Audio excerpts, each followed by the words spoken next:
ओम शांति। आज सामने सांगली जिला के सभी भाई बहनें हैं। वैसे तो सांगली की तरफ तो शायद 6-7 साल नहीं आना हुआ। वहाँ से कई जगह पर गए लेकिन बिजी होने के कारण नहीं आए। और विशेष हमने इसीलिए याद किया, हमने कहा चलो लौकिक घर के तरफ तो कम आते आजकल, क्योंकि इधर सेवा में बिजी हो गए। इसलिए कई भाई बहने कहते रहे कि भाई आप कभी चक्कर लगाओ, लेकिन नहीं हो पाया। इसीलिए खास साइंस के साधन के द्वारा आजकल बाबा ने ये बहुत अच्छा साधन दिए हैं। इस साधन के द्वारा आपके पास मिलने के लिए आ रहे हैं। तो विशेष लौकिक जन्म भी वही हुआ, अलौकिक पालना भी ली। तो खास आज जो विषय रहेगा बहुत सुंदर विषय रहेगा। हम अपनी स्थिति को पावरफुल बनाने के लिए, शक्तिशाली बनाने के लिए किन बातों की धारणाएं करनी है, क्योंकि आप सभी समय को देख रहे हैं। समय कैसा चल रहा है, जो बाबा ने मुरलियों में कहा था, बच्चे आगे चल करके आप पढ़ाई पढ़ने के लिए नहीं जा पाओगे, घर से बाहर भी नहीं निकल पाएंगे, ऐसा समय आएगा। और वही समय अब आप पहुंचे हैं। इसीलिए अब हमें अभी भी पता नहीं कितने दिन हमें पुरुषार्थ करने के लिए मिलने वाले हैं। तो इसलिए एक एक दिन का 20 नाखूनों का जोर लगा करके हमें ऐसा पुरुषार्थ करना है, और जो भी हमारे अंदर कुछ कमी रही है, कमजोरी रही है, उसको निकालना है और संपन्न और संपूर्ण बन करके ऊंच पद प्राप्त करना है। स्थिति को शक्तिशाली बनाने का पुरुषार्थ करना है, क्योंकि जिसकी स्थिति शक्तिशाली है, पावरफुल है, आने वाले भविष्य में विभिन्न प्रकार के विघ्नों में हम पास हो सकेंगे। चाहे प्रकृति के तरफ से विघ्न आएंगे, लोगों के तरफ से आएंगे, इविल सोल्स के तरफ से आएंगे, अपने खुद के संस्कारों के तरफ से विघ्न आएंगे, लेकिन उन विघ्नों में पास होने के लिए स्थिति पावरफुल चाहिए। स्थिति के आधार से हमारा पद ऊंचा मिलेगा। स्थिति के आधार से ही संगम युग का आनंद ले सकेंगे। जितनी हमारी स्थिति पावरफुल है, सेवा तो हमारे पीछे आएगी। इसलिए अपने आप को निर्विघ्न और शक्तिशाली बनाने की आवश्यकता है। जो अपनी स्थिति को शक्तिशाली पावरफुल बनाता है, वो वायुमंडल को पावरफुल बनाने की सेवा कर सकता है। हमें केवल उसी जिले के लोगों की, आसपास वालों की सेवा नहीं करनी है, लेकिन पूरा विश्व की आत्माओं की सेवा करनी है। और वो सेवा करने के लिए स्थिति चाहिए। जिसकी स्थिति अच्छी है, समस्या विघ्न पहाड़ के समान भी होगा, उसको राई के समान अनुभव होगा, रुई के समान अनुभव होगा। इसीलिए स्थिति को पावरफुल बनाना है। स्थिति अच्छी है, हम अपनी भ्रुकुटी आसन पर सदा स्थित रह सकते हैं।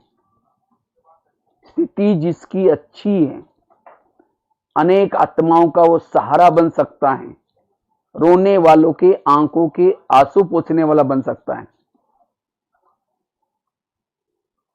इसलिए चाहे कुछ भी हो जाए, बातें कितनी भी आई, परिस्थिति कितनी भी आई, अपनी स्थिति को जमाना जरूरी है। जिन्होंने अपनी स्थिति को पावरफुल बनाया, संगम युग का, प्रभु मिलन का वो आनंद ले सकता है। इसलिए स्थिति जिसकी अच्छी है, वो कर्मों में योग युक्त हो सकता है। वो कभी नहीं कहेगा मुझे टाइम ही नहीं मिलता पुरुषार्थ करने के लिए, क्योंकि उसने अपनी स्थिति बनाई है, वो निरंतर योगी है। स्थिति जिसकी अच्छी है वो सदा एवरडी है, वो कभी भी चलने के लिए तैयार है। बाबा कई मुरलियों में कह रहे कि बच्चे एवरडी बनो। एवरडी अर्थात स्थिति को शक्तिशाली बनाना। जिसकी स्थिति अच्छी है, पावरफुल है, अनेक जन्मों के विकर्म विनाश होते रहेंगे। वो बोझ से हल्का होकर के रहेगा, हर परिस्थिति में हल्का।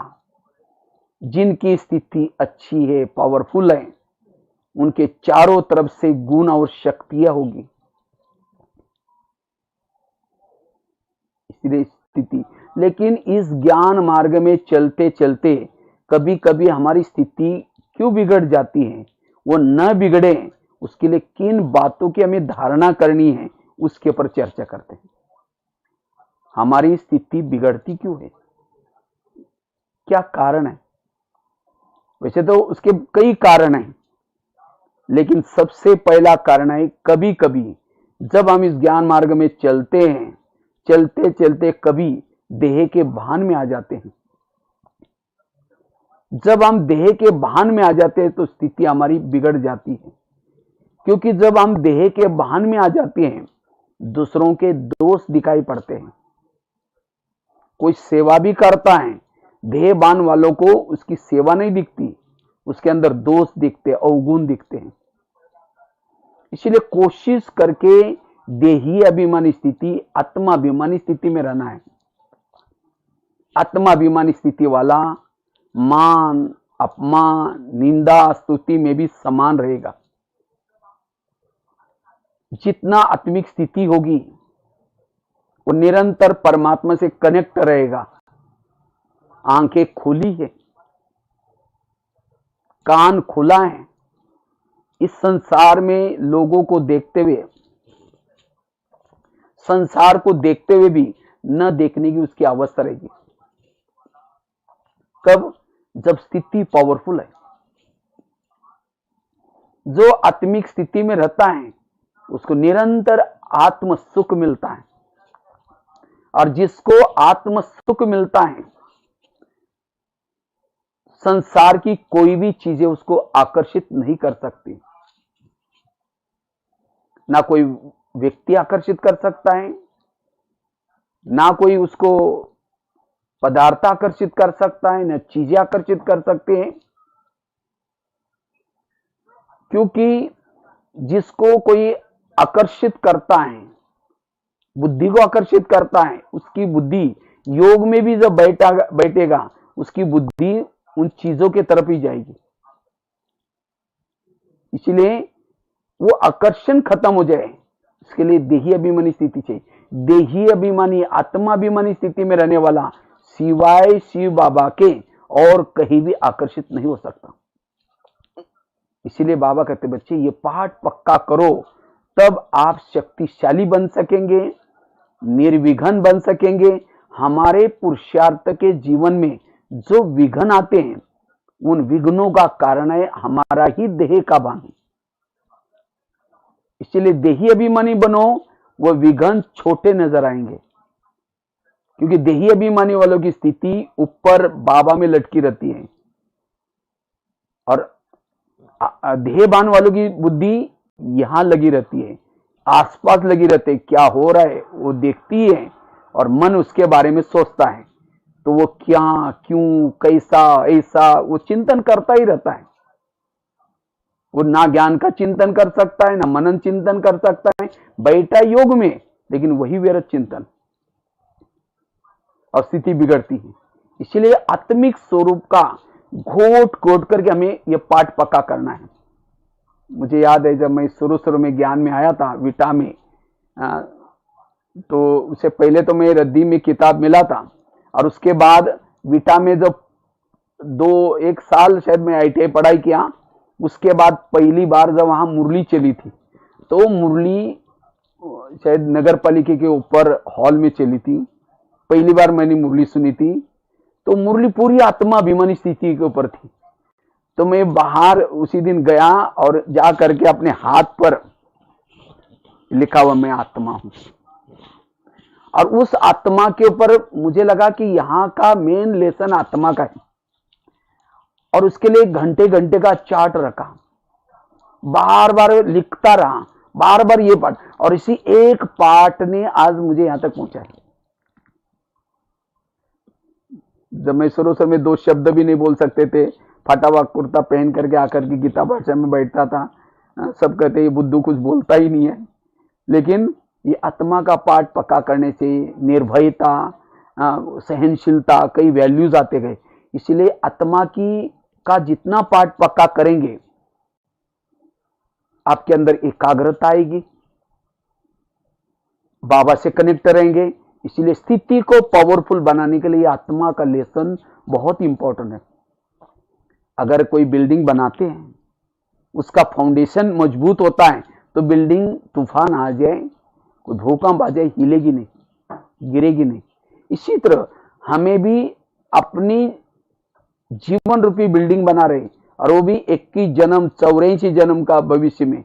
इसीलिए आत्मा का जितना जिन्होंने संगम युग में पाठ पक्का किया, 84 जन्म में भी, और खास तो 21 जन्म द्वापर युग में भी, कलयुग में शुरू तक भी, वो बहुत अच्छा स्थिति में रहेगा। इसलिए आत्मा का पाठ हमें पक्का करना है, देह भान में नहीं आना है। जब देह भान में आते सहन ही नहीं होगा, थोड़ा भी कोई कुछ बोलता है सहन ही नहीं होगा, संकल्प विकल्प चलेंगे, क्योंकि आत्मिक स्थिति में रहने से ये गुण अपने आप आते हैं। कई कहते हैं मुझे सहन ही नहीं होता है, थोड़ा कुछ बोलता है तुरंत मेरे को फीलिंग आती है, इसका मतलब मैं देह के भान में हूं। इसलिए आत्मा का पाठ पक्का करने से हमारी स्थिति पावरफुल रहेगी। इसलिए आप कोई भी मुरली सुनो, हर मुरली में बाबा के शब्द आते, बच्चे आत्माभिमानी बनो, अशरीरी बनो। इससे ही हमारे अंदर देवताओं के संस्कार आएंगे, देवताओं की संस्कृति आएगी इस आत्मा के पाठ से। इससे वाणी में बल आएगा, दृष्टि में बल आएगा। इतना ही नहीं, जितना इस स्वरूप में रहेंगे, हमारे अंदर जो पुराने संस्कार कभी कभी जागृत हो जाते हैं, न चाहते भी वो संस्कार जागृत होते हैं। क्यों? देहबान में आने से। वास्तव में देहबान विकारों का सरदार है। जब देहबान आए, बाकी सब विकार आ जाते, काम आएगा, क्रोध आएगा, और वो हमें परेशान करेंगे। फिर हम दिल शिकस्त हो जाते, ये क्या हो गया, क्यों हम देहबान में आए। इसीलिए देही अभिमानी बनो। जैसे जिस घर में लाइट होती है वहां भूत नहीं होंगे, अंधेरे में भूत आता है। जिस बंगले में कई दिनों तक कोई रहता ही नहीं, लाइट ही नहीं जली है, तो भूत बंगला बन जाता है। एक भूत आएगा, दूसरा आएगा, तीसरा आएगा, पूरा बंगला भूत बंगला बन जाता है। इसी तरह द्वापरिक से क्या हो गया, द्वापरिक से लेकर के धीरे धीरे आत्मा की लाइट कम होते होते हमारे शरीर में आत्मा की लाइट कम हो गई, तो काम का भूत आया, क्रोध का आया, लोभ का आया, सारे भूत घुस गए। अब इन भूतों को भगाना है, संस्कारों को परिवर्तन करना है, लाइट जलाकर रखना है। जितना ही आत्मा हूं इसकी लाइट होगी, उतना ये विकार संस्कार हमारे ऊपर अटैक नहीं करेंगे। सीता के सामने जब रावण आता है, वो तिल्ली जला करके रख देते हैं। इसी तरह मेरे भ्रुकुटी में सदा आत्मा की तिल्ली सदा जली रहे। इसलिए स्थिति को बिगाड़ने का कारण है देह का भान। इसलिए देही अभिमानी स्थिति में रहना है। नहीं तो राम और रावण का युद्ध चलता है, राम क्या करता है, रावण का एक सिर काटता है, फिर दूसरा काटता है, दोबारा जुड़ जाते हैं। इसी तरह विभीषण आकर के उनको कहता है कि ऐसा नहीं मरेगा, उसके नाभि में इत्र लगाओ। इसी तरह हम भी रावण को मारने में लगे हैं, कोई 2 साल से, कोई 3 साल से, 4 साल से, लेकिन एक एक गला काट रहे, दोबारा जुड़ जाते हैं। क्यों? उसके नाभि में तीर नहीं लगाया। नाभि है देह का भान। इसलिए ये आत्मा का पाठ पक्का करने से हमारी स्थिति निर्विघ्न शक्तिशाली बनेगी। आत्माभिमानी बनना अर्थात सूर्य के समान स्थिति है।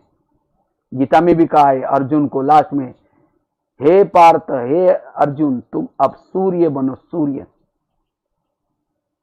जिसको बाबा के शब्द में बाबा कहते हैं बाप समान बनो, जैसा बाबा निराकारी बीज रूप बिंदु रूप है, इस स्थिति में रहना है। और इसी स्थिति से ही भविष्य में जो हमारे पेपर आएंगे उस पेपरों में पास हो जाएंगे। अंतिम समय के पेपर 1 सेकंड का होगा और उस 1 सेकंड के पेपर में पास होने के लिए ये पाठ हमें पक्का करना है। इससे निर्विघ्न बनेंगे, शक्तिशाली बनेंगे, संस्कारों से बचे रहेंगे और वास्तव में ज्ञान का टोटल सारा है आत्मिक स्वरूप में रहना। इससे ही हम देवता बनेंगे। इसीलिए ये पाठ, तो ये मेरा पाठ सदा पक्का रहे, सदा में आत्मा की स्मृति मेरी बनी रहे, इसके लिए अमृत वेला का योग अच्छा, क्लास के पहले योग और मुरली, ये 3 चीजें, पवित्रता की धारणा, सोमानों के अभ्यास, जो आत्मा के ओरिजिनल 7 गुण है उस स्वरूप में सदा टिके रहना, पवित्रता की पक्की धारणा, इसे हमें आत्मा की अनुभूति करनी है। आत्मा अनुभूति वाला ही परमात्मा की अनुभूति कर सकता है। तो स्थिति बिगड़ने का कारण है देह का भान। दूसरी बात है, हमारी स्थिति बिगड़ती क्यों है, हमारे पुरुषार्थों में विघ्न क्यों आते हैं, उसका कारण है कभी कभी चलते चलते इस ज्ञान मार्ग में हम किसी के दोष देखते हैं, पर चिंतन करते अवगुण देखते हैं। जब अवगुण देखते हैं पर चिंतन करते हैं तब जाकर के स्थिति बिगड़ जाती है। क्योंकि जब अवगुण देखते, जिसके भी अवगुण देखेंगे सुनेंगे उसका चिंतन चलेगा, भावनाएं बिगड़ जाएगी। और भावना और योग इसका बहुत गहरा कनेक्शन है। सेंटर के लिए भावना, मधुवन के लिए भावना, ब्राह्मण परिवार के लिए भावना, बहनों के लिए भावना। जब हम ज्ञान में आते हर एक का अनुभव है। कहते हम जब पहले शुरू में आए थे ना, हम बहुत, हमारी योग अच्छा लगता था सब कुछ, अभी लेकिन पता नहीं क्या हो रहा है। जब हम आए थे हमें किसी का परिचय नहीं था, एक बाबा का परिचय हो गया था बस। बाबा और हमें कोई, सब देवी देवता बनने वाले महान आत्मा इस भावना से देखते थे। लेकिन जैसे जैसे शुरू में आते गए, उसके बाद धीरे धीरे सेवा के सेंटर के संपर्क में आए, थोड़ा नजदीक आए, सेवा के संपर्क में आए। फिर धीरे धीरे कहें कि यहाँ जो पैसे देते हैं ना उनको ज्यादा पूछते रहते हैं, वो बहन ऐसे, वो भाई ऐसा है, कुछ ना कुछ दोष देखना शुरू करते हैं। फिर स्वयं चिंतन करेंगे, फिर दूसरों को भी बुला करके सुनाएंगे।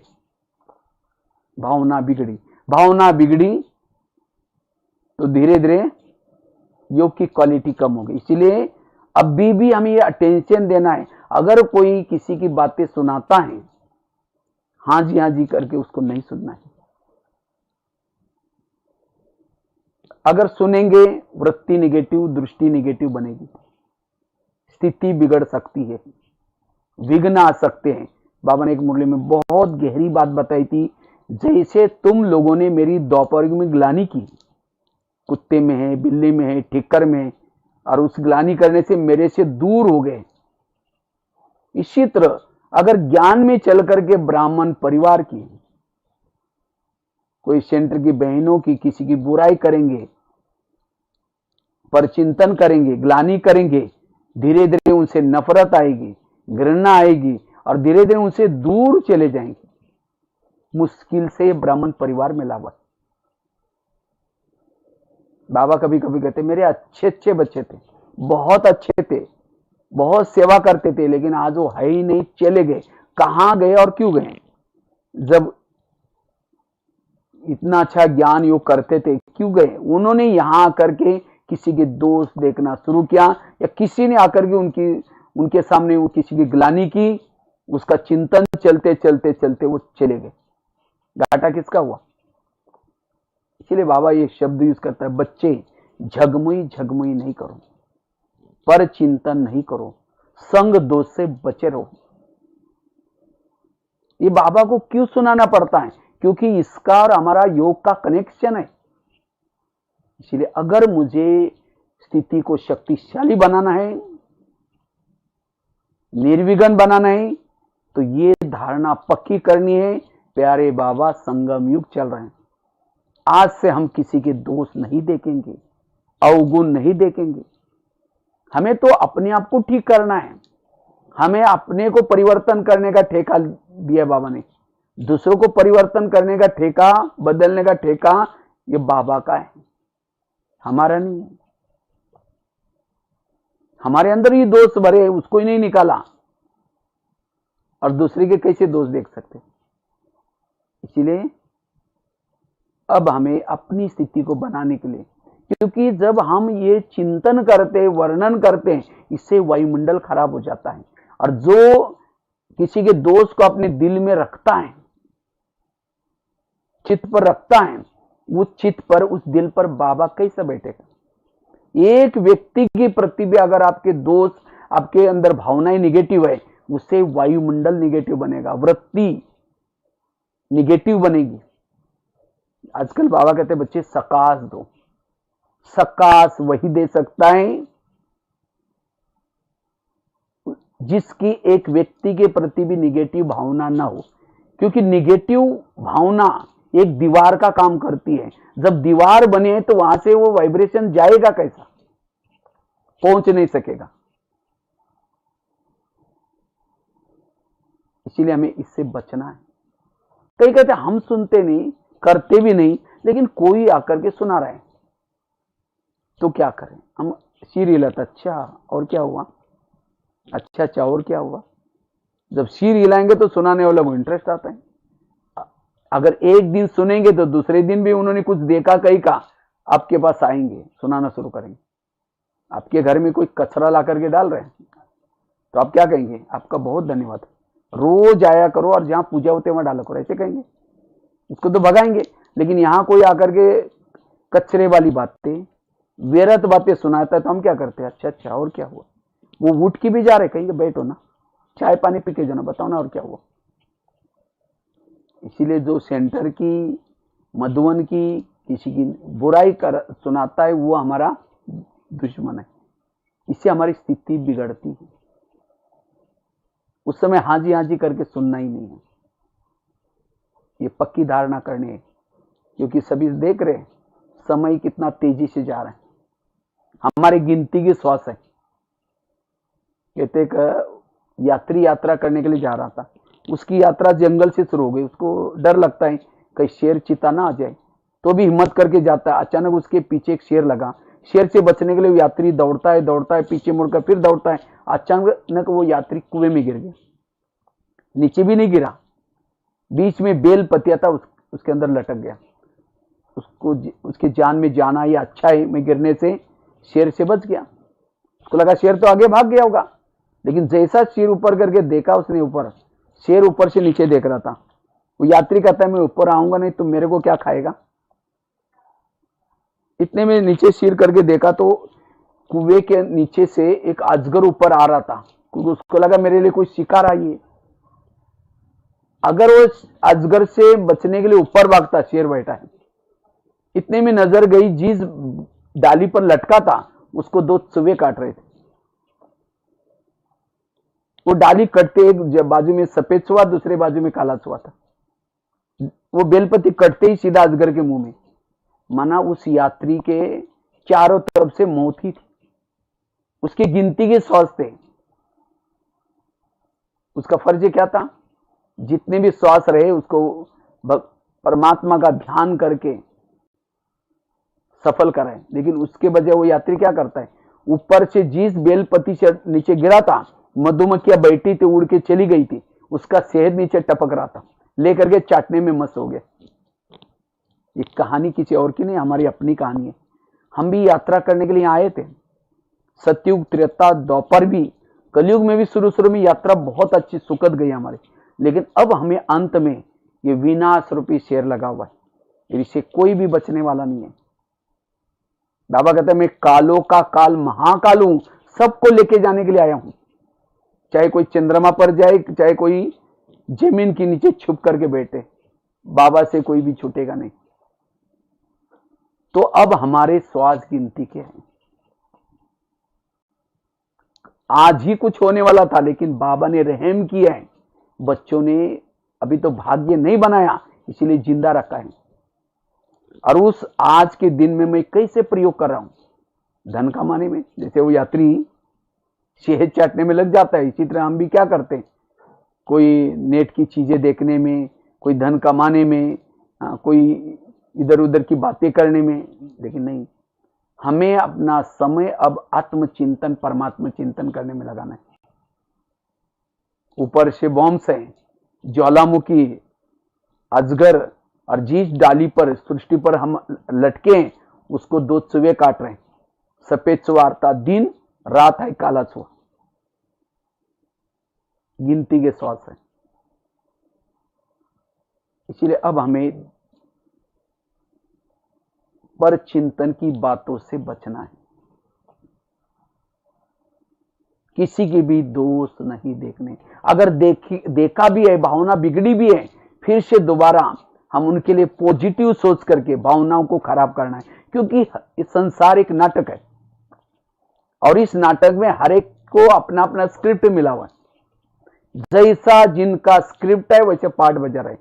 इसीलिए कोई किसी का दोष नहीं है। एक शिष्य भगवान के पास गया, वो सत्संग में गुरुजी के पास गया, रोज भक्ति करता था। तो गुरुजी को कहता है, गुरुजी मुझे एक वरदान चाहिए। रोज वो सत्संग में आता है। तो गुरुजी ने कहा, क्या वरदान चाहिए? कहता है, मेरे बारे में सबके दिल में क्या चलता होगा वो मैं जानना चाहता हूँ। कहा कि ठीक है, मैं तुम्हें वरदान देता हूँ, साथ में एक छड़ी देता हूँ, मांत्रिक डंडा। जब भी किसी के दिल में तुम्हारे बारे में कुछ चलता है वो जानना है, ये जो मांत्रिक डंडा ये छड़ी है, उसको दिल पर रखो और उस व्यक्ति का नाम लो, तुम्हें पता चलेगा। छड़ी दी, वरदान दी, शिष्य चला गया। अचानक उसको रास्ते में याद आए, पहले मैं गुरुजी की चेकिंग करता हूं, गुरुजी के अंदर मेरे बारे में क्या चलता होगा। तो छड़ी को दिल में रखा, गुरुजी का नाम लिया, थोड़ी छड़ी काली हो गई।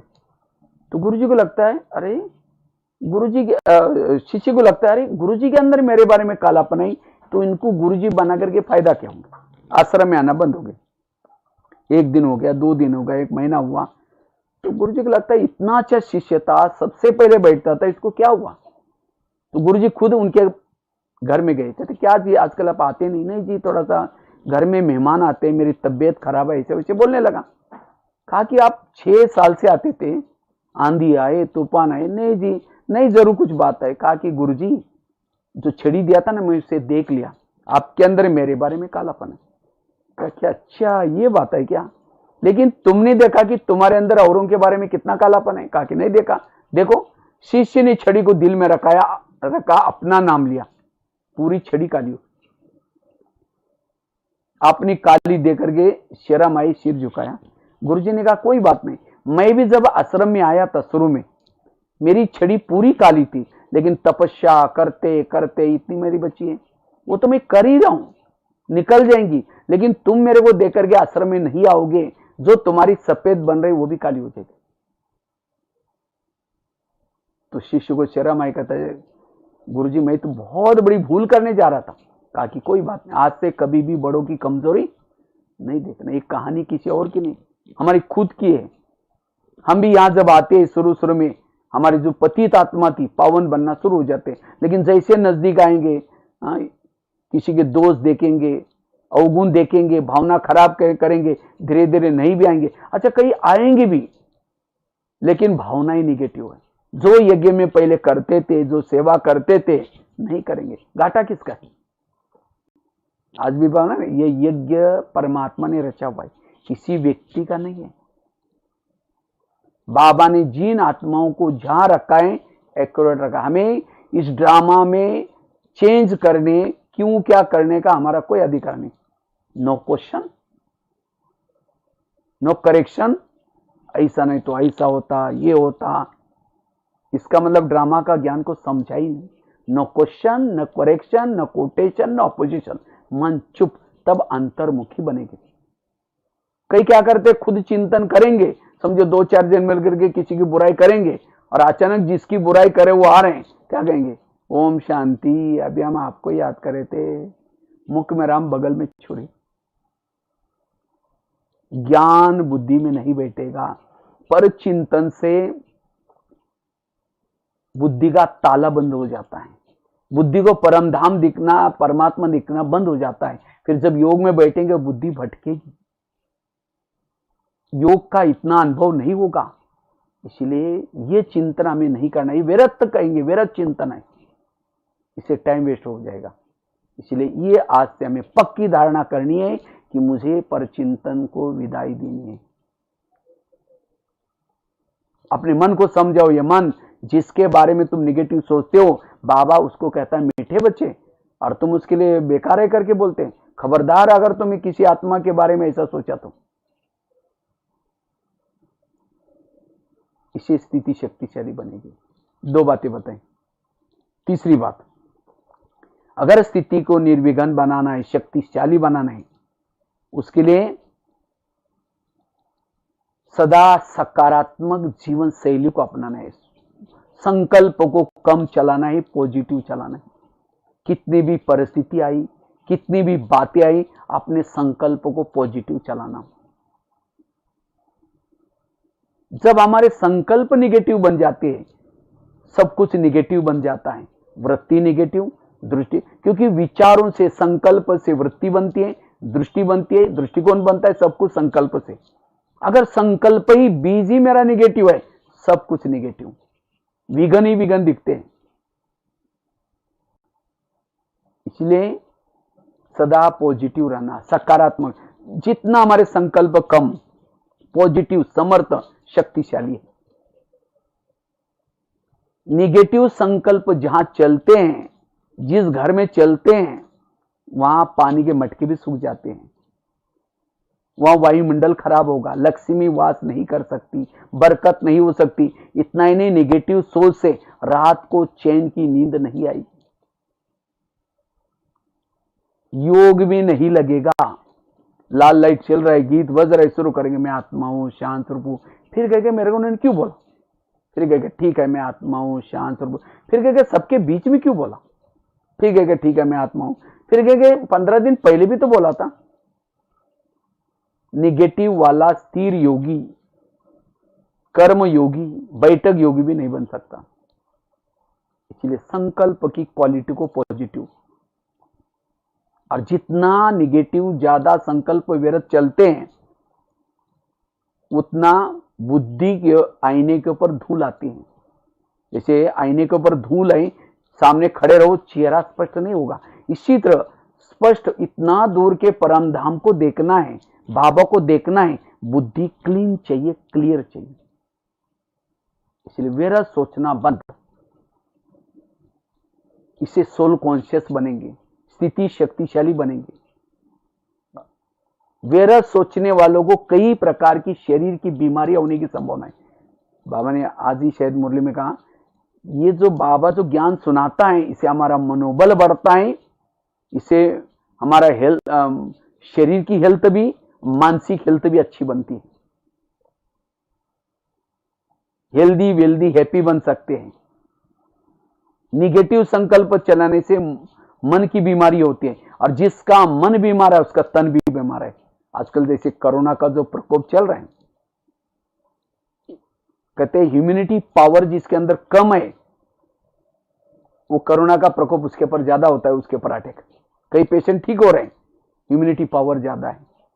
निगेटिव सोचने से, व्यर्थ सोचने से, तनाव में आने से ह्यूमिनिटी पावर, रोग प्रतिकात्मक शक्ति कम हो जाते हैं। इसलिए कुछ भी हो जाए, मुझे निगेटिव नहीं सोचना है। सात्विक भोजन खाने से रोग प्रतिकात्मक शक्ति बढ़ती है।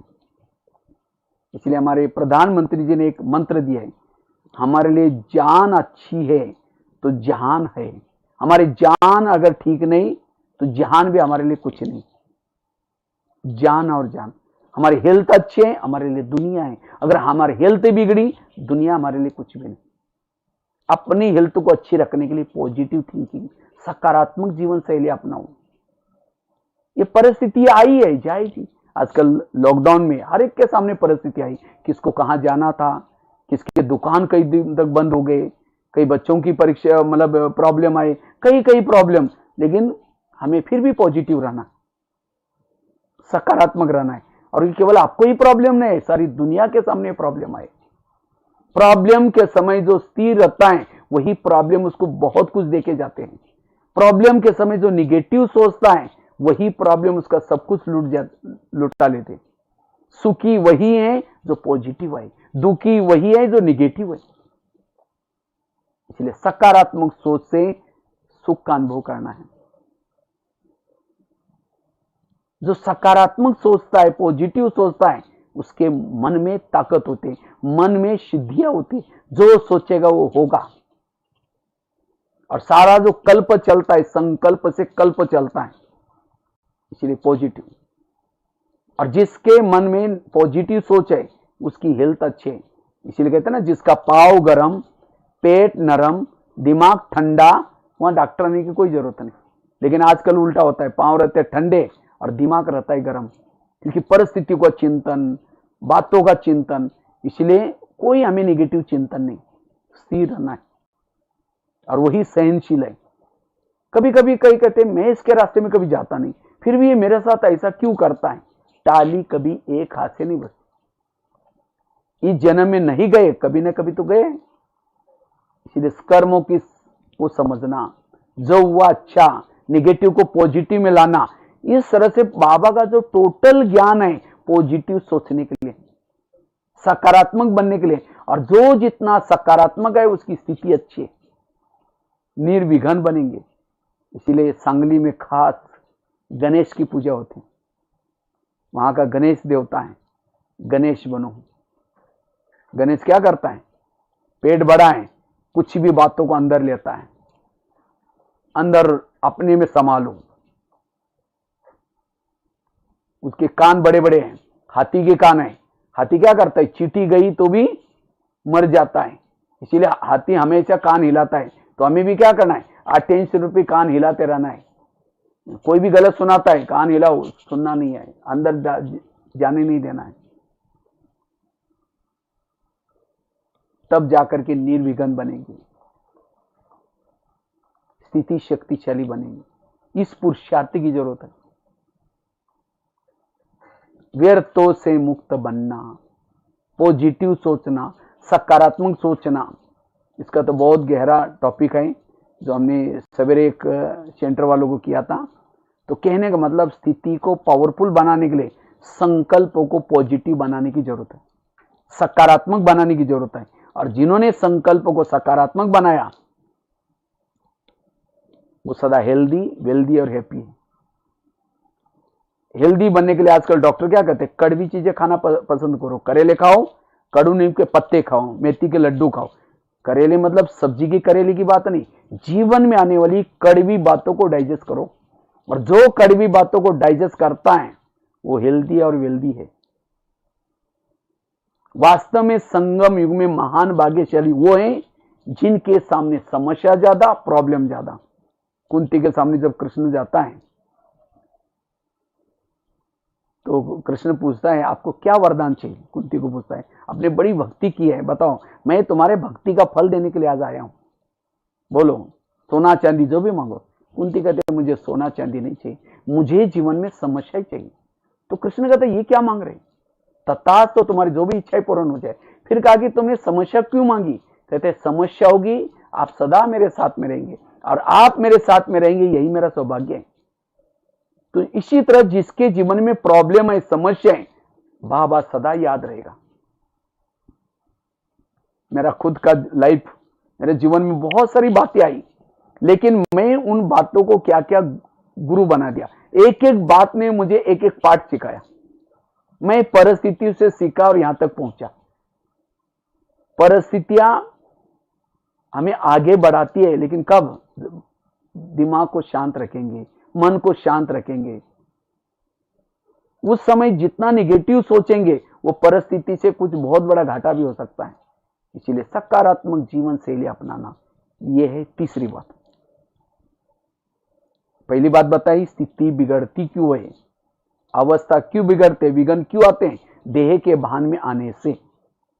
इसलिए आत्मा का पाठ पक्का करना, दूसरी बात बताई, स्थिति बिगड़ती क्यों है, विघ्न क्यों आते हैं, परचिंतन सुनने से या करने से। जो सुना रहे वो अपना विकर्म बना रहे, लेकिन जो सुन करके भावनाओं को बिगाड़ रहे हैं वो भी अपना विकर्म कर रहे हैं, इसलिए ना सुनना ना सुनाना। तीसरी बात, स्थिति बिगड़ती क्यों है, उसका कारण बताया, निगेटिव सोच, व्यर्थ सोच।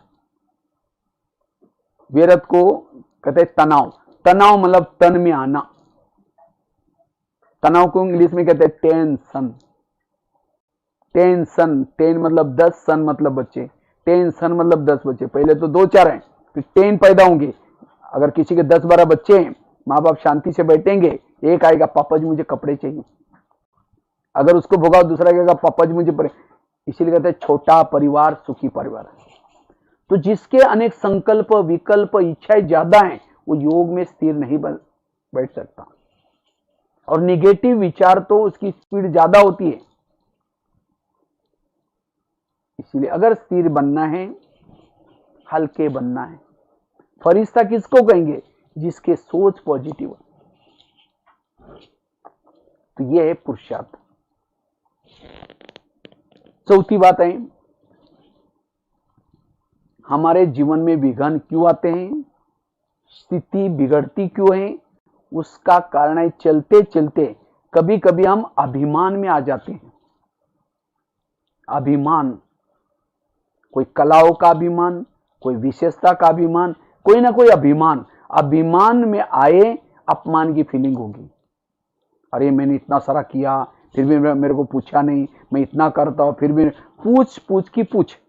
और जिसको ये मैंपन की पूछ है वो सत्युग में नहीं आएंगे, क्योंकि पूछ वाले लोग कहां हैं, राम के साथ जितने भी भगत हैं,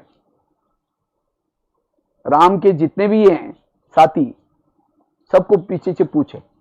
और कृष्ण के साथ जो भी सत्युग में है, गोपिका को किसी को भी पूछ नहीं है। तो इसी तरह अगर संगम युग में हमारे अंदर मैं की पूछ है, अभिमान है, ज्ञान में चले थे, लेकिन सत्युग में नहीं जा सकेंगे, त्रेता युग में जाएंगे। इसलिए मैंपन को निकालना। मैंपन विघ्नों का बहुत बड़ा कारण है। मैंपन से टकराव होते हैं, बिखराव होते हैं, संगठन बिगड़ जाता है। इसलिए निरहंकारी होकर के रहना है। वास्तव में हमारे जीवन की जो भी कलाएं हैं, जो भी विशेषताएं, ये प्रभु की देन है। हमारा भाग्य बनाने के लिए बाबा ने हमारे अंदर कला भरी है। इसलिए निरहंकारी होकर के रहना है। हमारा अपना ही अभिमान हमारे जीवन में विघ्न रूप में आता है। मैंने खुद मेरे अपने जीवन में देखा, जब मैं शुरू में ज्ञान में आया था, मैं ना हिंदी भाषा जानता था, ना किसी को 2 शब्द सुनाता था, लेकिन मैं कभी सोचा ही नहीं था कि कभी इतना यहां तक पहुंचूं। लेकिन बाबा ने मुझ आत्मा में खाना बनाने की कला सिखाई, बोलने की कला सिखाई, कंप्यूटर से क्या क्या सिखाया। और आज कितना सारा 9000 जितना स्कूलों में, जेल में, और मैं कहूँ कि मैं कितना अच्छा लेक्चर करता हूँ, मैं बहुत अच्छा ये करता हूँ, मैं स्लीपर में कैसे जाऊँ। अभी भी पूरा भारत में हम कहीं भी जाते स्लीपर में जाऊंगा एकदम, क्योंकि मैं सोचता भगवान भाई तुम्हारा कुछ नहीं है, तुम कहाँ बकरी चराते थे, धनगर समाज में जन्म लिया था, 11 साल स्कूल भी नहीं गए थे, 2 पुलिस वालों को देखता था मैं डर जाता था पहले। लेकिन आज कैदियों में, खूंखार कैदियों के साथ, पुलिस वालों के साथ जेलों में जाकर के कितनी सेवा। इतना ही नहीं, बाबा ने लास्ट के जन्म में मुझे नाम भी इतना अच्छा दे दिया। घर वाले क्या जानते थे, भगवान ने अपना भाई बनाया। कितनी बाबा की मेरे ऊपर उपकार है। तो अभिमान किस चीज का। एक मैंने जीवन में एक बहुत सुंदर कहानी याद रखी है, उस कहानी ने मुझे बहुत बचाते अभिमान से। ये कहानी शेयर करता हूं मैं आप लोगों के साथ भी। एक व्यक्ति ने अपना नया मकान बनाया था और उन्होंने गधा भी पाला था, लेकिन बहुत महंगाई हो गई, इसीलिए सोचता ही अभी पुराने मकान से सामान सारा कैसे शिफ्ट करूं। उन्होंने क्या किया, एक वो जो गधा था उसके ऊपर थोड़ा थोड़ा रख करके सारा सामान शिफ्ट किया, लेकिन एक मूर्ति बची थी। अब सोचता है मूर्ति कैसे लेके जाऊं। तो लास्ट में सोचा चलो कौन देखने वाला है, कपड़ा ढक दिया मूर्ति के ऊपर और गधे पर मूर्ति को रखा लेके जाने लगा। तो चलते चलते क्या हो गया, वो कपड़ा हट गया, मूर्ति दिखना शुरू हो गया सिर। तो लोग देख करके क्या करते, मूर्ति को देख करके नमस्ते करना शुरू किया।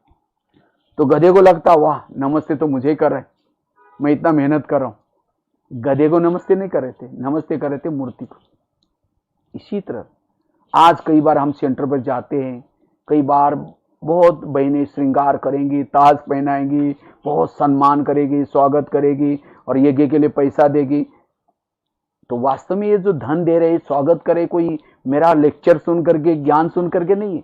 ये तो मैं तो मधुबन निवासी हूँ, मधुबन का बैच है, मैं मधुबन के तरफ से गया हूँ, वो सम्मान हो रहा है, मेरा नहीं हो रहा है। अगर मैं ज्ञान में ना होता तो कौन पूछने वाला। इसलिए जो भी कुछ हमारा सम्मान है, जो भी हमारी कुछ प्राप्ति है, ये बाबा की देन है। बाबा करा रहा है, बाबा चांस दे रहे, बाबा बाबा करते रहो, कभी भी अभिमान नहीं आएगा, स्थिति नहीं बिगड़ेगी, कभी भी हमारे अंदर टकराव बिकराव नहीं आएगा। विघ्नों का कारण है अभिमान, और अभिमान ज्ञान मार्ग में बहुत बड़ा विघ्न है। ज्ञान में बहुत कुछ किया, बहुत सेवाएं की, अगर अभिमान है लास्ट में फेल हो जाएंगे। पांडव सारे फेल हो गए, एक केवल युधिष्ठिर जीत गया। क्यों? अभिमान नहीं था। अक्षिणी सेना को मारने वाला अर्जुन फेल हो गया, उसका अभिमान था कि मैंने इतना लोगों को मारा। भीम को गदा युद्ध का अभिमान था, नकुल को अपनी सुंदरता का अभिमान था, सहदेव को अपने सहयोग करने का अभिमान था, सारे फेल। और केवल युधिष्ठिर कुत्ता मतलब कोई प्रैक्टिकल कुत्ता नहीं, ईमानदारी। युधिष्ठिर के अंदर ईमानदारी थी, इसलिए चेक करना है कहीं मेरे अंदर अभिमान तो नहीं छिपा। अभिमान आया, गुणों का गुलदस्ता मुरझाया। इसलिए निरहंकारी बाबा ने लास्ट में, ब्रह्मा बाबा ने चलते चलते 3 शब्द का, बच्चे निराकारी बनो, निर्विकारी बनो, निरहंकारी बनो। अभिमान दिखाई नहीं पड़ता है। जैसे ज्ञान में चलेंगे, जैसा सफलता मिलेगी, वाह वाह होगी, उतना अभिमान अंदर से जागृत होता है। इसलिए निरहंकारी वाला हर जगह पर, हर परिस्थिति में एडजस्ट होकर के चलता है, निर्विघ्न रहेगा। बुराई में भी वो अच्छा ही देखता है, सदा खुश रहता है, स्थिति अच्छी रहती है। तो 4 बातें बताई। 5वीं बात है, हमारी स्थिति बिगड़ती क्यों है? उसका कारण हमारी खुद की कर्म इंद्रिया। हमारी स्थिति कोई व्यक्ति नहीं बिगाड़ रहा है, कोई परिस्थिति नहीं बिगाड़ रहा है, हमारी खुद की कर्म इंद्रिया। तो चेक करो, क्या मेरा कर्म इंद्रिय पर अपना अनुशासन है? Charity begins at home. घर को सुधारना है। घर मतलब लौकिक घर नहीं, सबसे पहला घर है आत्मा, आत्मा का शरीर। आत्मा का पहले घर है शरीर। तो इस शरीर में रहने वाले के सारी कर्म इंद्रिय ज्ञान में चलती है, आंखें ज्ञान में चलती है। अगर आंखें ज्ञान में चलती है तो योग करते समय बंद क्यों हो जाती है? इसलिए कभी आंखों का कोर्स कराओ। हे आंखें, सृष्टि पर परमात्मा आया है, तुम उसको देखते रहो। हे कान, तुम व्यर्थ बातें नहीं सुनो। एक एक इंद्रिय अगर श्रीमत प्रमाण चलेगी, हमारे में परिवर्तन आएगा। हमारे विघ्नों का कारण हमारी खुद की कर्म इंद्रिया। जिस घर का कोई भेदी बना है, जिस देश का कोई घर का ही, बॉर्डर का ही कोई दुश्मन से मिला है, देश की हालत क्या होगी?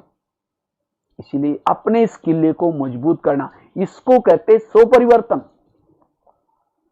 सो परिवर्तन करना मतलब बैच पहन लिया, सफेद ड्रेस पहन लिया, ऊपर का परिवर्तन हो गया। एक एक इंद्रियों को संयमित रखना। जिसकी इंद्रिया अपने शासन प्रमाण है, लोग कहेंगे ये माता बहुत अच्छी है, ये भाई बहुत अच्छा है, ये बहन बहुत अच्छी है। अच्छी मतलब क्या? उसका इंद्रिय पर शासन है। जिसका इंद्रिय पर शासन है, उसके इर्द गिर्द में गुण और शक्तियां होगी। और जिसकी इंद्रिया उसके पर शासन करते आत्मा के ऊपर, उसके इर्द गिर्द में ईर्ष्या, घृणा, नफरत, ये विकार होंगे। इसलिए इंद्रिय, और इसी के आधार से सत्य का पद है। पद ऐसा नहीं हम कितने सेंटर खोले, कितने मेरे जिज्ञासा है, कितना साल से ज्ञान में। आपका अपने ऊपर कितना शासन था। नौका अगर पानी के ऊपर से जाएगी पार कराएगी, नौका के अंदर अगर पानी आएगा डुबा देगी। जो इंद्रियों को चलाता वो पार हो जाता है, जिसको इंद्रिया चलाते वो डूब जाता है। इसलिए स्वराज्य अधिकारी बनने की जरूरत है।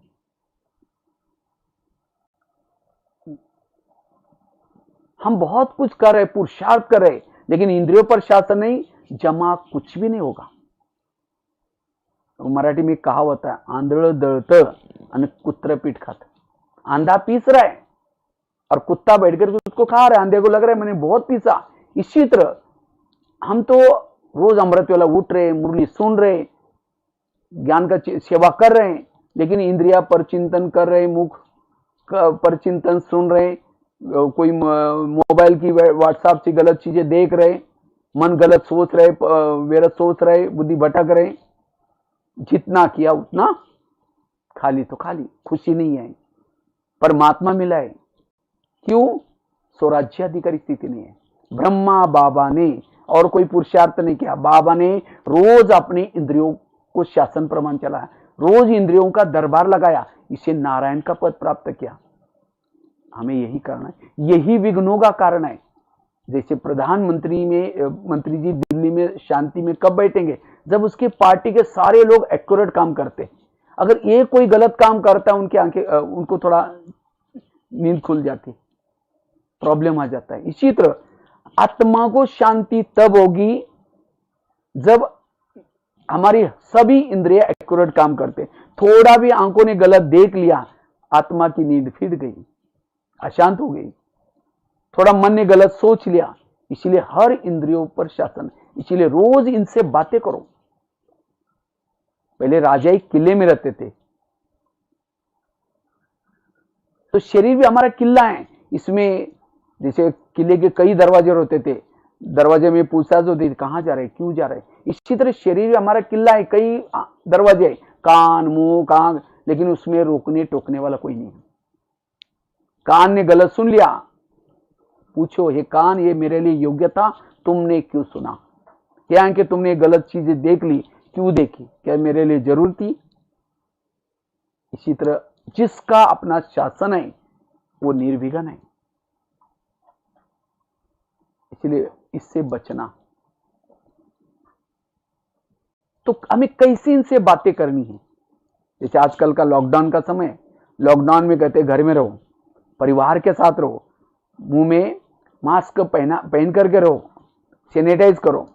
इसी तरह हमें भी क्या करना है, अपने घर में रहना है, शरीर में रह करके क्या करना है, एक एक इंद्रियों की चेकिंग करनी है। अपना परिवार, आत्मा का परिवार ये है। इस युद्ध में केवल अकेला आत्मा के पुरुषार्थ से विजय नहीं बनेंगे, इसके लिए इंद्रियों का भी सहयोग चाहिए। भारत में अंग्रेज घुसे थे, कैसे?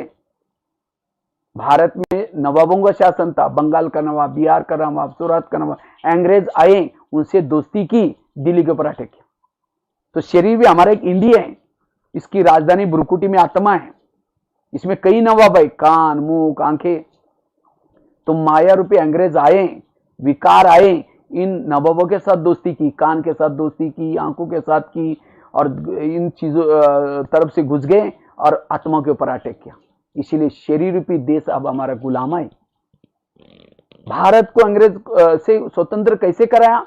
जगह जगह पर सभा लगाई, जालियनवाला बाग, पेपर निकाले, केसरी, लोकमान्य तिलक ने पहला पेपर चालू किया, ताकि लोग, जनता जागृत हो जाए। मुझे लगता है गणपति उत्सव भी तब से चालू किया, ताकि जनता एकत्र होकर के जो भी स्वतंत्रता के बारे में कहां क्या हो रहा है, अंग्रेज क्या करे, कितना तंग करे, लोगों को पता चले। और इसीलिए त्योहार ये क्या कोई नारे बनाए अंग्रेजों, go back Simon, go back. इसी तरह हमें रोज क्या करना है, 5-7 मिनट अपनी इंद्रियों से बातें करना है। क्या अंके, तुम जो इंटरनेट की गलत चीजें देखते हो, इससे मेरा घाटा हो रहा है। हे कान, तुम परचिंतन सुनते हो, मेरा घाटा हो रहा है, इसीलिए तुम अब से नहीं सुनना है। तो इस तरह से अगर कर्मेंद्र के अंदर नफरत आएंगी इन बुराई से, विकारों से, तब जाकर के माया जीत बनेंगे। हम तो कहते हैं, आत्मा तो कहते हैं, अंग्रेज विकार को कहते हैं माया गो ब्याग, लेकिन कान कहता है और क्या हुआ, इधर से आ जाओ, कोई बात नहीं। इसलिए रोज अपने इंद्रियों की चेकिंग, कैसी बातें करने? अमृत वाला योग करके जब शरीर में आए, सबसे पहले बात करो कान से, हे मेरे कान, तुम मेरे इस राज्य की शान हो, अगर तुम ना होते मैं ईश्वरी मावक के कैसे सुनता। इसलिए हे कान, तुम्हारा बहुत बहुत धन्यवाद, और मेरा तुम्हारे पर विश्वास है, इसलिए मैंने तुमको बॉर्डर पर रखा है। लेकिन कभी कभी तुम किसी की विरुद्ध बातें सुनते हो, परचिंतन की बातें सुनते हो, तुम मेरा खाते हो, मेरे राज्य में रहते हो और मुझे धोखा दे रहे। इसीलिए आज तक जो हुआ कोई बात नहीं, आज से तुम्हें कोई गलत बातें नहीं सुननी, अगर सुनेगा मैं तुमको सजा दूंगा। और ये नहीं समझना मुझे कुछ पता नहीं चलता, मैंने शरीर रूपी किले के चारों तरफ से आजकल सीसी कैमरे का प्रबंध किया है, मेरा बुद्धि रूपी नेत्र सदा खुला रहता है। इसलिए अटेंशन। आगे चलो, मुख के साथ, हे मुख, तुम भी मेरे इस राज्य के शान हो, अगर तुम ना होते मैं ईश्वरी महावक के दूसरों को सुना करके दुआएं कैसे लेता। इसलिए तुम्हारा धन्यवाद। लेकिन कभी कभी तुम परचिंतन करते हो, किसी का अपमान करते हो, जिससे मेरा आत्मा भाई मेरे से दूर हो जाता है, आपसी दूरियां बन जाती है। क्या मैंने तुमको किसी का अपमान करने के लिए रखा है? अगर करेगा मैं तुमको सजा दूंगा। आगे चलो, आंखों के पास, ये आंखें, मुझे 84 जन्म में बहुत आंखें मिली, लेकिन तुम्हारे जैसे भाग्य चले आंखें कोई नहीं मिली। तुम्हारे द्वारा मैंने सत्यम शिवम सुंदरम को देखा है। मधुवन में आए थे, शांतिवन में, डायमंड हॉल में बाबा से मिले हैं, जिसको देखने के लिए दुनिया की आंखें तरस रहे, युगों से तपस्या कर रहे, नहीं देखा। लेकिन हे आंखें, तुमने सहज उस परमात्मा को चलते हुए, खाते हुए, बोलते हुए देखा है। क्या उसको देखने के बाद तुम्हारा पेट नहीं भरा?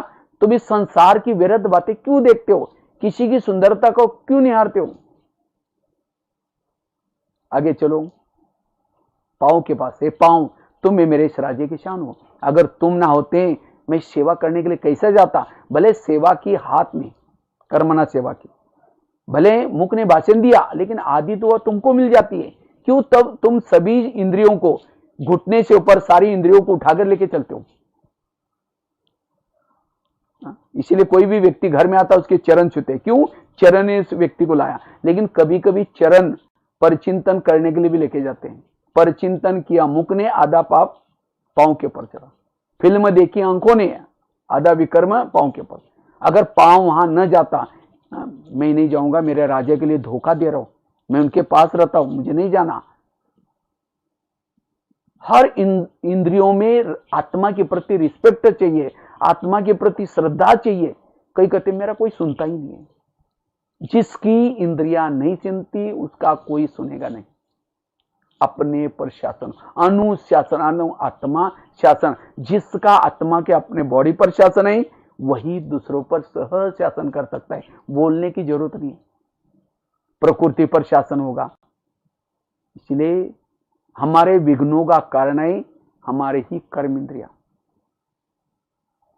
अगर रात को सोने के पहले फिर पूछो, कान तुम्हारा चार्ट कैसा रहा?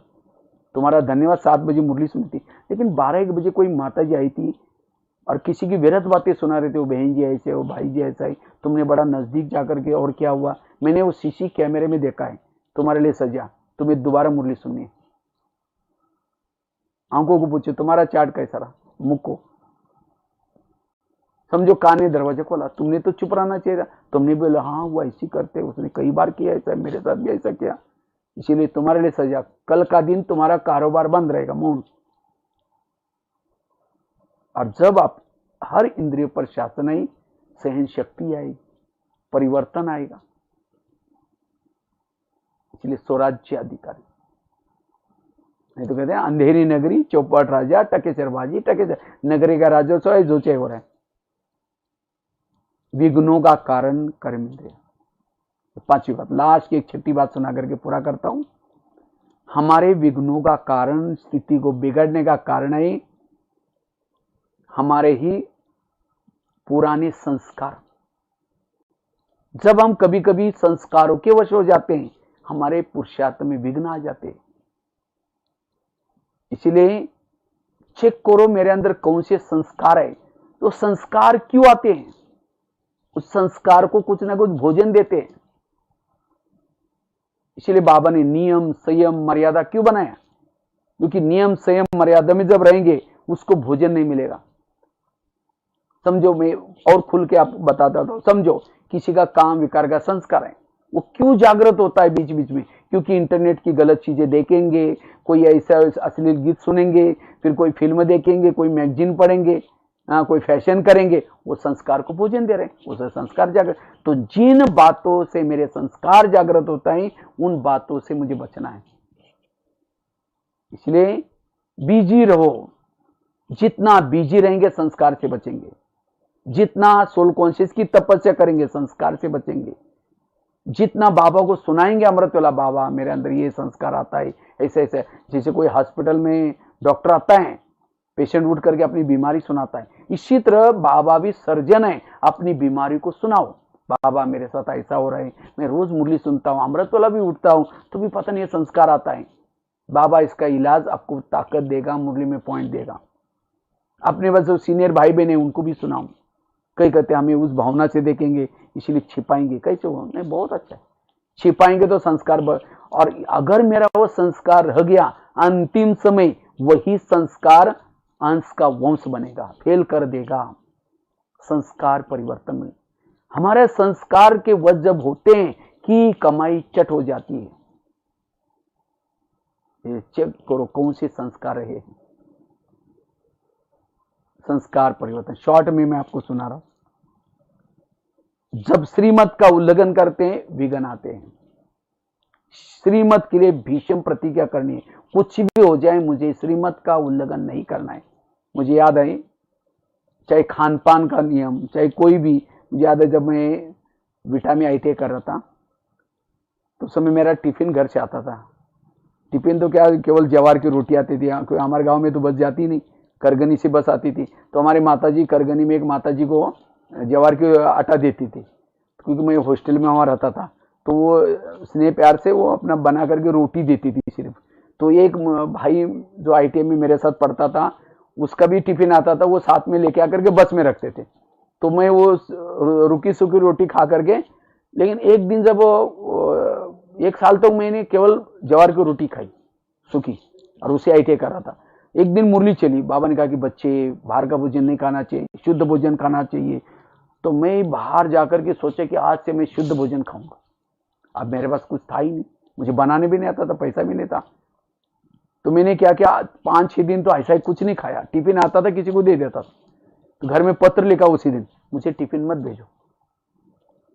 तो 5-6 दिन के बाद आना भी बंद हो गया। मैं बोला अब मैं अपने आप खुद बनाऊंगा। तो 8 दिन के बाद किसी को पता चला, किसी ने मुझे एक स्टोव दिया, एक पतीला दिया। उस समय गीता बादशाह में मैं रहता था, तो एक स्टोव रखा था पतीला, तो उसमें चावल को उबालता था, चीनी डाल के खाता था। 3-4 साल तक वहां चावल में चीनी डाल के खाया, लेकिन बाहर का इसके लिए भीषण प्रतिज्ञा की, और जिसका परिणाम देखो बाबा ने आज कहा, भोलेनाथ भंडारी में रखा है। कोई भी हम नियम को पालन करते उसमें ताकत होती है, बल होता है। इसलिए हमें कोई नियमों में जितना, चाहे खान पान का है, चाहे पवित्रता का है, चाहे कोई भी चीज देखने का है, उसके लिए हमें नियम पर चलने के लिए भीषण प्रतिज्ञा। और जितना नियमों में रहेंगे विघ्न नहीं आएंगे। सीता के जीवन में विघ्न क्यों आए? उन्होंने लक्ष्मण रेखा उल्लंघन की, इसीलिए नियमों के लिए। और लास्ट की एक बात है, विघ्न क्यों आते हैं? योग की कमी है, तपस्या की कमी है। तपस्या करते, योग करते हैं, लेकिन नेमिनाथ होकर के जाकर के बैठेंगे। केवल योग में बैठना। अगर मुझे निर्विघ्न बनना है, मेरी अमृत वेला अच्छी चाहिए, क्लास के पहले आधा घंटा योग चाहिए और मुरली। मैंने तो शुरू से लेकर के ये 3 चीजों का ज्यादा, मैं कोई ये क्लास नहीं करा रहा हूं आप लोगों को, लेकिन मैंने अपनी स्थिति को अच्छा कैसे बनाया, निर्विघ्न कैसे बनाया। अभी भी मैं ज्ञान में इतना साल से चल रहा हूं, अगर अभी भी इसमें से कोई भी चीज को उल्लंघन करता हूं, मेरे जीवन में विघ्न आना शुरू हो जाते। तो इसलिए मेरा अपना खुद का अनुभव मैं आपको सुना रहा हूं। इसलिए स्थिति को मजबूत करने के लिए धारणा ही करनी है। इसलिए तपस्या, 3 चीजें, अमृत वेला, क्लास के पहले योग और मुरली। भले अभी लॉकडाउन है तो भी कोई बात नहीं, जहां समझो टीवी में सुनते हैं या मोबाइल में सुनते हैं, वहां बैठो, आधा घंटा योग करो, फिर बाद में सुनो। क्योंकि आधा घंटा का योग करेंगे तो उससे ताकत मिलती है, वो मुरली की भाव को पता चलता है। नहीं तो जैसे खेती में बीज डालते हैं, हल नहीं चलाया, ऐसा डाल के आओ, उगेगा नहीं। इसी तरह ज्ञान की मुरली बुद्धि में डालना है, आधा घंटे का योग जरूर चाहिए। और जैसे सेंटर लॉकडाउन खुलेगा, सभी को फिर से दोबारा सेंटर पर जाना है। ऐसे नहीं वाह मजा आई 3 महीने में, सेंटर पर जाने की जरूरत नहीं, घर बैठे खाना नाश्ता बनाओ, काम भी करो, मुरली सुनने का चांस भी मिलता है, इसीलिए फिर सेंटर पर जाना बंद नहीं करना है। ये तो मजबूरी के लिए बाबा ने साधन बनाया था। अगर मजबूत बनना है संगठन में जरूर जाना है। लकड़ियां जल रहे, एक गीली लकड़ी डालो वो भी जलना शुरू हो जाते। इसलिए हमें ये 3 चीजें हमारी स्थिति को पावरफुल करने के लिए जरूरी है। सवेरे सवेरे हमें मोबाइल और चीजों में जाना ही नहीं। 8-9 बजे तक अमृत वेला अच्छी करना है, नहा धो करके फिर क्लास में जा करके, या अभी लॉकडाउन में है तो आधा घंटा बैठ करके घरों में करना है, फिर मुरली के महावाक्य सुनना है। ये 3 चीजें जिसकी अच्छी है उसकी आत्मिक स्थिति बनती है। सारा दिन कितनी भी बातें आई, कुछ भी बातें आई, वो हलचल में नहीं आएगा, शक्तिशाली बनेगा। इसलिए 3 चीजों का अभ्यास करना है। बहाना नहीं बनाना, नहीं बहन जी हमारे घर में वो थोड़ा बच्चे स्कूल में जाते हैं, फिर वो क्या है थोड़ा दुकान खोलना, दुकान खोलेंगे 1 घंटे में कितना कमाएंगे? 500। सेंटर पर नहीं जाएंगे कितना कमाएंगे? लाखों करोड़ों। आप कहेंगे बहने पैसे देते, पैसे नहीं देते, ज्ञान धन देते हैं। ज्ञान धन, जैसे स्कूलों में टीचर्स बच्चों को कोई पैसा नहीं बांटता, ज्ञान बांटता है। जितना लगन से वो सुनता है वही, उसी से वो अच्छे मार्ग से पास होगा, उतनी उसको नौकरी लगेगी और वही धन उसको जीवन भर में आता रहेगा। इसीलिए ज्ञान को बाबा ने भी अब युग बदलने का समय है, रिटर्न जर्नी है। ऐसे में ये विद्यालय ब्रह्मा कुमारी विद्यालय खोला है और इसी विद्यालय में सबको ज्ञान बांट रहे हैं। जो ये ज्ञान लगन से रोज आकर के पढ़ेगा और यही ज्ञान साथ में जाएगा, ज्ञान के संस्कार साथ में जाएंगे, उसी आधार से सतयुग में त्रेता में हमें प्रॉपर्टी मिलेगी। सतयुग में सोने के महल मिलेंगे और 9 लाख केवल आएंगे, बाकी सब नहीं आएंगे। क्यों? उनको बुलाते थे, कहते बहन जी हमको टाइम ही नहीं है, हमारे दुकान खोलना पड़ता है। दुकान खोलेंगे 500 रुपये मिलेंगे, सेंटर में नहीं आएंगे तो कितना कमाएंगे? इसलिए उस दुकान से भी पहले सेंटर पर आओ, अपने 2 कान खोलो। उस दुकान से कमाया हुआ चोर लुटेगा, आग जलाएगी, पानी डुबोएगा। अब देखा ना, बड़े बड़े देश कितना संपत्ति धन का ये था, अभिमान था, लेकिन एक कोरोना ने सबको रोड पर लेके आए। बाबा कहते बच्चे इन आंखों के द्वारा जो कुछ देखते सब नष्ट होने वाला है, इसीलिए उसको सेवा में लगा दो। चाहिए क्या? 2 रोटी चाहिए, 2 रोटी चाहिए, और उसके लिए घर में सेंटर के आने के लिए टाइम नहीं, ये नहीं। इसीलिए अब हमें अपनी स्थिति को पावरफुल बनाना है, तपस्या करनी है, साधना करनी है। तो योग की स्थिति कैसी बनाना है उसकी तो बहुत गहरी बातें हैं। ये तो मैंने केवल थोड़े से बातें सुनाई, एक पॉइंट 1 घंटे का, लेकिन मैंने शॉर्ट में बताया। तो ये अगर ये 5, 6, 7 बातें बताई। पहली बात बताई, अगर स्थिति को मजबूत बनाना है आत्माभिमानी बनने का पुरुषार्थ है। दूसरा बताया पर चिंतन से मुक्त रहना। तीसरी बात बताई व्यर्थ संकल्प से मुक्त बनना। 5वीं बात बताई अगर स्थिति को पावरफुल बनाना है अपने स्वराज्याधिकारी बनकर के इंद्रियों पर शासन प्रमाण चलाना। 6ठी बात बताई अगर स्थिति को अच्छी बनानी है, पावरफुल बनाना है, ईश्वरीय नियम और मर्यादा का पालन, संस्कारों में परिवर्तन और उसके साथ योग की स्थिति बनाना। तो इतनी 5-6 चीजें अगर याद रखेंगे तब भी आप अपनी स्थिति को मजबूत बना सकते हैं, पावरफुल बना सकते हैं। तो आप लोग स्थिति पावरफुल बना करके जरूर ऊंच पद प्राप्त करेंगे, निर्विघ्न होकर के रहेंगे, सदा आत्मिक स्थिति में रहेंगे। ठीक है, बाकी तो स्थूल में कभी ड्रामानुसार कभी आएंगे। अभी तो आप लोगों के साथ साधनों के साथ मिले। तो ये खास निवेदिता बहन को फ़ोन किया था, उन्होंने कहा कि हाँ बहुत अच्छा भाई जी, बहुत समय के बाद हमको मधुबन से फ़ोन आया तो मुझे अच्छा संकल्प चला। सुनीता बहन, निवेदिता बहन, सभी को बहुत बहुत धन्यवाद, हमें सेवा का मौका दिया। देखो बहुत अच्छा साधन है, ना टिकट बनाओ, ना लाइन में खड़े रहो, ना ये टाइम वेस्ट करो। कितना अच्छा बैठे बैठे 1 घंटे में सांगली में आए, सभी को ज्ञान की बातें सुनाई। ठीक है, बाकी लास्ट में 2-4 मिनट हम थोड़ी सी कमेंट्री से योग करेंगे और उसके बाद पूरा करेंगे। सभी अपनी जगह पर बिल्कुल स्थिर होकर के बैठेंगे। सभी अपने अपने भ्रुकुटी में आत्मा के स्वरूप में स्थित रहेंगे। आज मेरा दिमाग बिल्कुल शांत हो गया।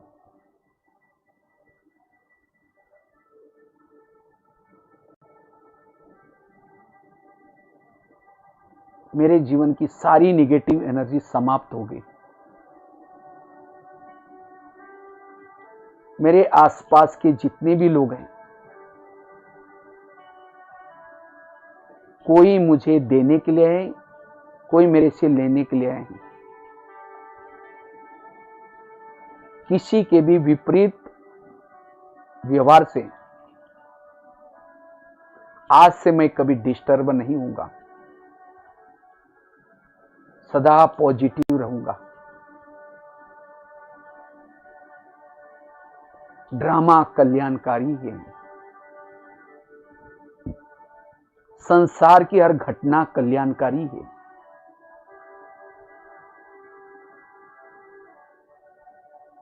इसलिए कभी भी नेगेटिव नहीं बनूंगा। वास्तव में मैं एक ज्योति आत्मा हूं। मैं महान आत्मा हूं। इस पूरे कल्प में मेरा हीरो पार्ट रहा। महान आत्माओं के साथ मैंने पार्ट बजाया। संगम युग में भी मुझे महान आत्माओं के साथ पार्ट बजाने का मौका मिला।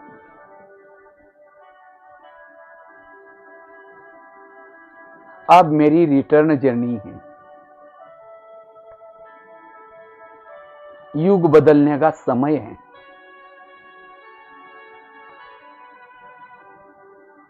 इस संसार में मैं जो भी कुछ देख रहा हूं, सब कुछ परिवर्तन होने वाला है। इसलिए अब मेरी बुद्धि संसार में नहीं है। अब मुझे वापिस अपने धाम में जाना है।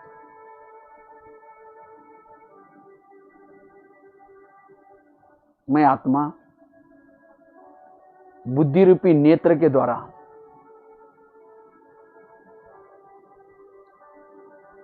अपने धाम में जा रही हूं। इसके लिए मैंने प्रकाश के शरीर में प्रवेश किया। इस स्थूल देह को यहीं छोड़ दिया। बुद्धि के द्वारा मैं ऊपर की तरफ जा रही हूं। बिल्कुल हल्की हूं।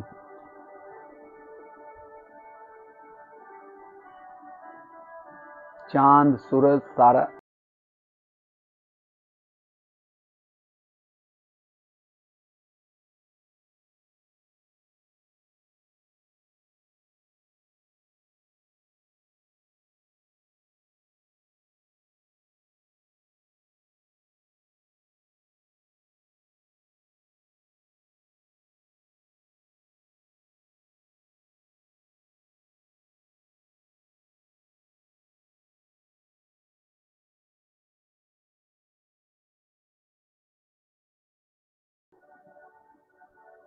जैसे मैं अव्यक्त वतन के नजदीक पहुंचती हूं,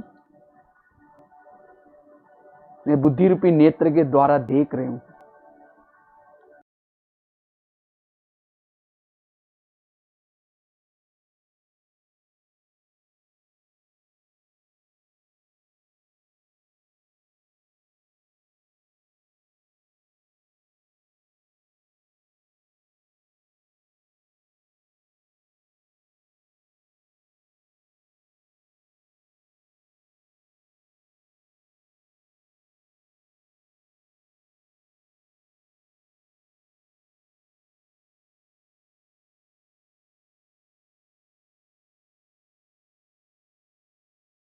अव्यक्त चमकीला चलता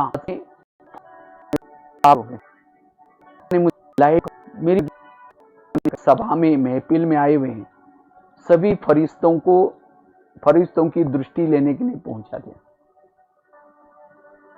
मैं देख रहा हूं मम्मा, हमारी सभी वरिष्ठ दादियां, उन सब की पावरफुल वाइब्रेशन से सचमुच में धन्य हो गया। फिर से बाबा मुझे दृष्टि दे रहे हैं। मेरा प्रकाश में शरीर भी गायब हो गया है, लोप हो गया। मैं एक बिंदी हूं।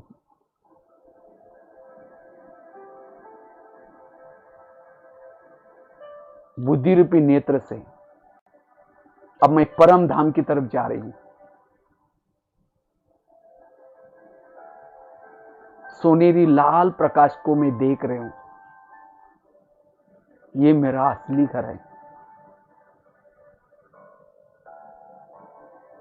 जैसे मैं सोनेरी लाल प्रकाश में प्रवेश किया, वैसे मैं चार्ज हो रही हूं। परम धाम में भी ऊपर की तरफ जा रही हूं, जहां सर्वशक्तिवान है।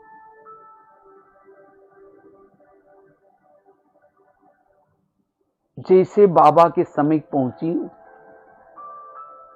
हजारों सूर्य से भी शक्तिशाली बाबा के किरणों से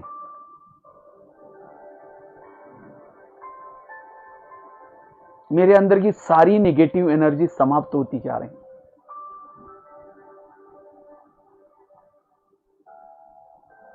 बाबा के सानिध्य से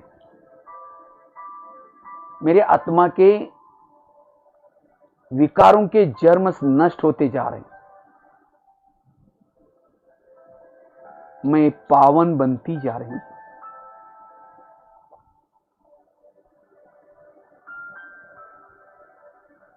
मैं अपलक होकर के बाबा को देख रही हूं। जिस बाबा को मैं मंदिरों में ढूंढ रही थी, मेले मलाकड़े में ढूंढ रही थी, जिसको देखने के लिए मेरी युगों से आंखें तरस रही थी, वो मीठे बाबा, आपने मुझे क्या से क्या बनाया।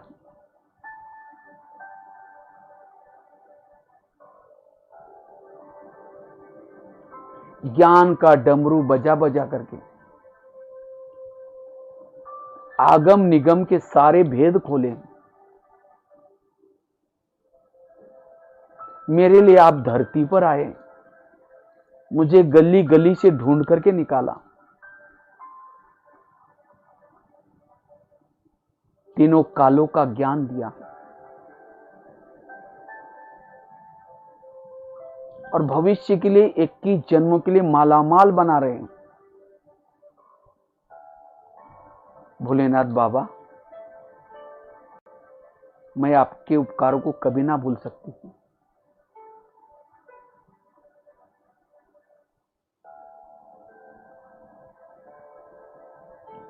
बाबा की सानिध्य से मैं अशरीरी बनती जा रही हूं,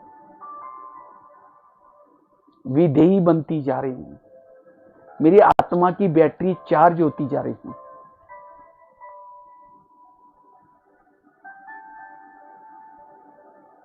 ऊर्जावान शक्तिशाली बनती जा रही है।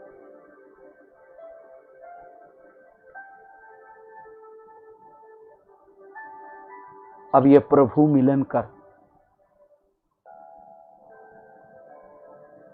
मैं आत्मा धीरे धीरे बुद्धि के द्वारा वापिस धीरे धीरे अपने भौतिक जगत के भौतिक शरीर में जाती हूं। जैसे मैं शरीर में आई, मेरे शरीर की सारी कोशिकाएं भी चार्ज हो गई। मेरे अंग अंग से शक्तियां निकलती जा रही।